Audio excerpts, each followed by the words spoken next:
Hello friends, welcome to channel modern basic knowledge. आज से हम स्टार्ट करेंगे फार्माकोलॉजी और डे टू डे हम सारी फार्माकोलॉजी को कवर करेंगे। Let's start with pharmacology. Pharmacology is the study of the medicine और द केमिकल कंपाउंड, मतलब कि मेडिसिन या केमिकल कंपाउंड की हम इसमें स्टडी करते हैं। ये मेडिसिन या केमिकल कंपाउंड क्या करते हैं, ये इंटरेक्ट करते हैं वेरियस लिविंग सिस्टम पे। लिविंग सिस्टम यानी कि मॉलिक्यूल्स, मॉलिक्यूल से सेल्स, सेल्स से टिश्यूज़ और टिश्यू से whole organism, in order to produce a certain effect. हमारी बॉडी में कुछ सर्टेन इफेक्ट प्रोड्यूस करने के लिए, मतलब कि या तो हमारी किसी भी डिसीज़ को ट्रीट करने के लिए, तो ये प्रोड्यूस करते हैं सर्टेन इफेक्ट्स। तो नाउ हम पढ़ते हैं everyday more and more new medication जो है वो डिज़ाइन की जाती है ताकि हम डिसीज़ से फाइट कर सकें। और डिसीज़ यानी कि इन्फेक्शन से कैंसर तक, और कैंसर से हार्ट फेलियर तक, और हार्ट फेलियर से डिप्रेशन तक, हम सारी की सारी डिसीज़ को हम फाइट कर सकें। इसलिए नई नई मेडिकेशंस जो है वो डिज़ाइन की जाती है।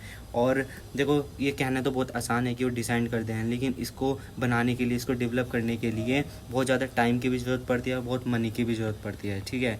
और टिपिकली इसमें 3 फेसेस होते हैं इसको डेवलप करने के लिए। पहला फेज़ होता है डिस्कवरी फेज़। डिस्कवरी फेज़ में क्या करते हैं कि कैंडिडेट कंपाउंड जो होता है उसको पिक आउट किया जाता है और उसको सोचता है कि इसका थेरेपेटिक एजेंट की तरह ये वर्क करेगा स्पेसिफिक डिसीज़ के लिए। और जब कंपाउंड को हम ले लेते हैं तो उसको प्री क्लिनिकल फेज में आता है, जब कंपाउंड को उसको टेस्ट किया जाता है सेल कल्चर पे या एनिमल्स पे उसको टेस्ट किया जाता है। एनिमल यानी कि माइस और रैट्स पे, ठीक है। और मेनली टू सी, इसमें मेनली टेस्ट में करके ये देखा जाता है कि ये कोई सीरियस हार्म तो नहीं कर रहा है बॉडी में, ठीक है। तो प्री क्लिनिकल फेज़ पे क्या करेंगे, सेल कल्चर और एनिमल स्पेस की टेस्टिंग करेंगे।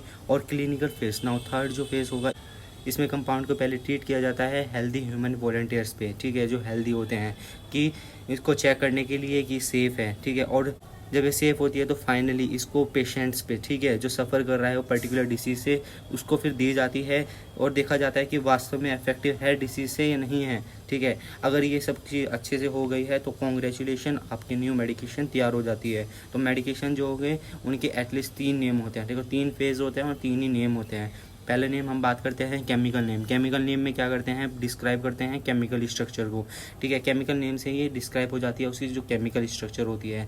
और ये केमिकल नेम यूजुअली यूज़ किया जाता है मोस्टली साइंटिफिक स्टडीज़ में, ठीक है। एग्जाम्पल एन एसिटाइल पी एमिनोफिनोल होता है जैसे, ठीक है। और जेनरिक नेम क्या होता है कि केमिकल नेम को ही शॉर्टन किया जाता है इसमें, ठीक है।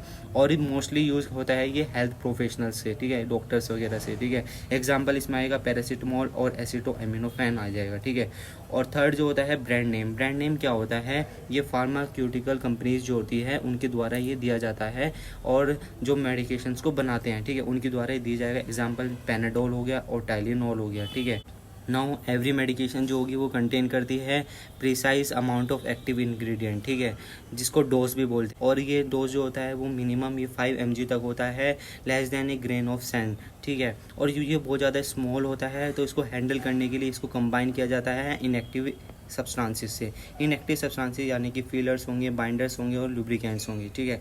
तो इनका काम क्या होता है कि ये फिल आउट करते हैं मेडिकेशंस को, ठीक है, इनएक्टिव सब्सटेंस का, और इनको और ज़्यादा कन्वीनियंट बनाते हैं यूज़ करने के लिए, ठीक है। तो ये दोनों के दोनों जो होंगे मिलके मैन्युफैक्चर होते हैं, केमिकल प्रिपरेशन को मैन्युफैक्चर करते हैं, जैसे कि पिल्स वगैरह, सॉल्यूशन वगैरह और स्प्रे वगैरह फाइनली तैयार हो जाते हैं, ठीक है। कौन कौन से, एक तो डोज हो गया प्लस में इनएक्टिव सब्सटेंस हो गया, दोनों के दोनों मिलके बनाएंगे केमिकल प्रिपरेशन, जैसे कि पिल्स, सॉल्यूशन, स्प्रे, ताकि बहुत ज़्यादा कॉन्फिडेंट हो यूज़ करने के लिए, ठीक है। फिर according to the form of chemical preparation, मतलब किस तरह का फॉर्म हुआ है, जैसे स्प्रे के फॉर्म में हुआ है या ओरली हमने लिया है, डोज के फॉर्म में हुआ है, ठीक है। तो और कौन से बॉडी पार्ट को हम यूज़ करेंगे, मतलब उस पर ट्रीट करेंगे, तो पर्टिकुलर हम उसको एडमिनिस्ट्रेट करते हैं हमारी बॉडी के अंदर थ्रू वेरियस मीन्स और रूट से, ठीक। जैसे पहले हम पढ़ते हैं स्वेलोड बाय माउथ, ओरली हम इसमें लेते हैं, ठीक है, जिसमें माउथ से स्वेलो निकला जाता है, फिर इनहेल किया जाता है लंग्स के अंदर, ठीक है, और नेबुलाइजर वगैरह से। फिर थर्ड होगा इंजेक्शन से, इंट्रावेनसली हम देते हैं, वेंस में इंजेक्ट किया जाता है, मसल में किया जाता है इंट्रामस्कुलरली, और इसको नोज़ में स्प्रेड किया जाता है नेजली, ठीक है, और अप्लाई किया जाता है स्किन पर क्यूटेनियसली। तो ये वेरियस मीन्स होते हैं जिससे एडमिनिस्टर्ड होता है हमारी बॉडी में, ठीक है। और एक बार ये एडमिनिस्टर हो गया तो मेडिकेशन जो होगी इंटरेक्ट करने स्टार्ट कर देती है बॉडी के साथ, ठीक है। और ये इंटरेक्शन जो होगी वो ब्रोकन डाउन होती है फार्माकोकाइनेटिक्स में और फार्माकोडायनेमिक्स में। फार्माकोकाइनेटिक और फार्माकोडायनेमिक ये बहुत इंपॉर्टेंट नेम है दो। तो फार्माकोकाइनेटिक क्या होता है कि नाम से पता चल रहा है, काइनेटिक मतलब मूवमेंट, ठीक है, और मॉडिफिकेशन मतलब मूवमेंट होना और मॉडिफिकेशन होना मेडिकेशन का बॉडी के अंदर, मतलब कि हमारी बॉडी क्या उसके साथ करेगी मेडिकेशन के साथ, ठीक है, तभी तो उसके अंदर मॉडिफिकेशन आएगा ना। तो क्या बॉडी जो होगी वो मेडिकेशन के साथ करेगी। तो वंस मेडिकेशन जो होगा वो एडमिनिस्टर्ड होता है तो ये पहले एब्जॉर्ब होता है सर्कुलेशन में, ठीक है, सर्कुलेशन में जाएगा, फिर ये डिस्ट्रीब्यूटेड होगा वेरियस टिश्यूज़ में थ्रू आउट द बॉडी, फिर ये मेटाबोलाइज होता है टिश्यू के अंदर, सेल्स के अंदर जाके, फिर फाइनली एक्सक्रीटेड होता है, एलिमिनेटेड होता है यूरिन और फीसिस में, ठीक है। तो इस तरह से हम इसको रिमेंबर भी कर सकते हैं ADME। ADME का यानी कि मतलब होता है A से होगा एब्जॉर्ब्ड, D से होगा डिस्ट्रीब्यूटेड, M से होगा मेटाबोलाइज और एलिमिनेटेड जो होगा E से होगा, ठीक है। तो ADME हम इसको याद कर सकते हैं। फिर नेक्स्ट हम पढ़ते हैं फार्माकोडायनेमिक्स। फार्माकोडायनेमिक्स क्या होता है कि क्या मेडिकेशन जो होगी वो बॉडी के साथ करती है, ठीक है। तो जैसे कि एक बार ये एडमिनिस्टर्ड होती है बॉडी के अंदर मेडिकेशन जो होगी तो ये बाइंड कर देती है स्पेशलाइज्ड प्रोटीन पे, ठीक है। ये रिसेप्टर या स्पेशलाइज्ड प्रोटीन पे ये बाइंड करती है बॉडी के अंदर जाके, सेल्स पे जाके, ठीक है। तो ये प्रोटीन जो होंगे ये कहाँ पे होगी, स्पेशलाइज्ड प्रोटीन, ठीक है। तो एक पर्टिकुलर ड्रग का जो वर्क होगा पर्टिकुलर प्रोटीन पे होता है बॉडी के अंदर, ठीक है, सेल्स में, ठीक है, और या रिसेप्टर पे होता है पर्टिकुलर, ठीक है। तो वे कहाँ पे प्रेजेंट होते हैं, सेल के सरफेस पे, अंदर भी प्रेजेंट हो सकते हैं, ठीक है। तो जब ये एक तरह से इस पे रिसेप्टर पे बाइंड हो जाती है पर्टिकुलर सेल्स की तो वो राइज करती है सिग्नल कैस्केड। सिग्नल कैस्केड का वर्क क्या होता है, ये फाइनली चेंजेस लाता है सेल्स के फंक्शन में, जैसे कि प्रोटीन की प्रोडक्शन को बूस्ट कर देता है ये, ठीक है, या इस DNA रेप्लिकेशन को स्लो डाउन कर देता है। ये तो एग्जांपल के तौर पे मैं बता रहा हूँ।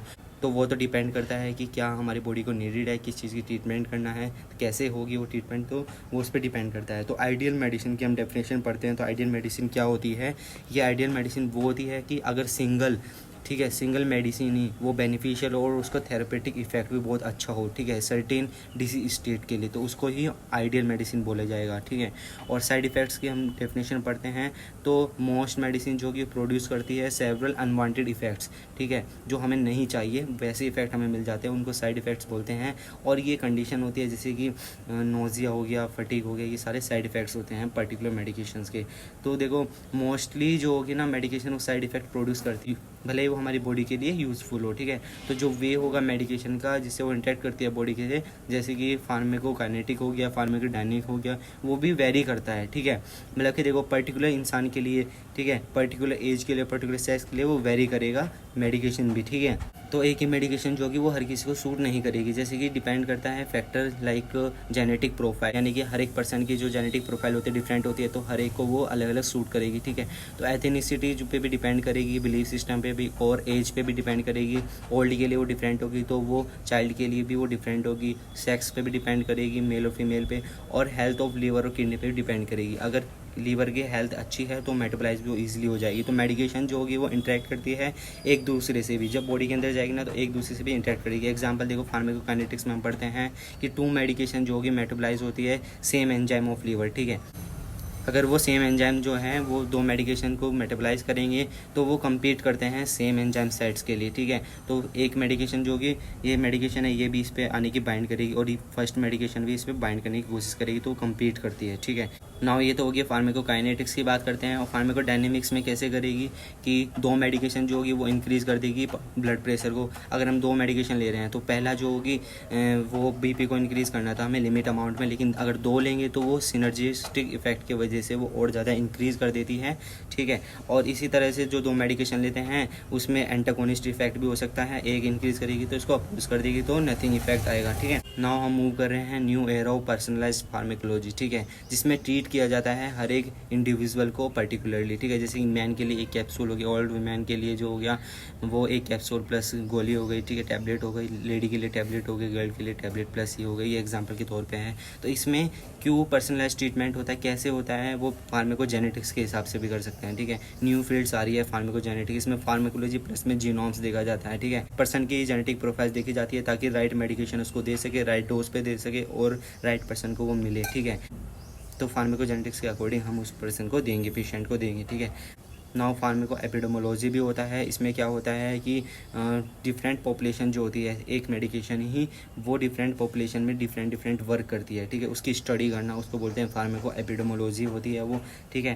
थर्ड होती है फार्मेको इकोनॉमिक्स। फार्मेको इकोनॉमिक्स देखो जैसे कि डॉक्टर्स होते हैं, ठीक है, इसमें एवेलुएट करते हैं कॉस्ट और बेनिफिट क्या क्या होंगे मेडिकेशंस के पॉपुलेशन के अंदर। जैसे कि डॉक्टर्स होते हैं, अगर उन पे पुअर पीपल आया तो उसको वो कॉस्ट इफेक्टिव जो होंगे मेडिकेशन देंगे ताकि वो इफेक्टिव भी हो और कॉस्ट भी उसमें कम हो, ठीक है, और डॉक्टर को क्या क्या फ़ायदा होगा उससे, ठीक है। तो इस तरह से हम इसमें फार्मेको इकोनॉमिक्स की स्टडी करते हैं, ठीक है। Thank you. वीडियो अच्छा लगी तो लाइक और सब्सक्राइब करना, और नेक्स्ट लेक्चर जो होगा फार्मेकोलॉजी का वो आपको कल देखने को मिलेगा।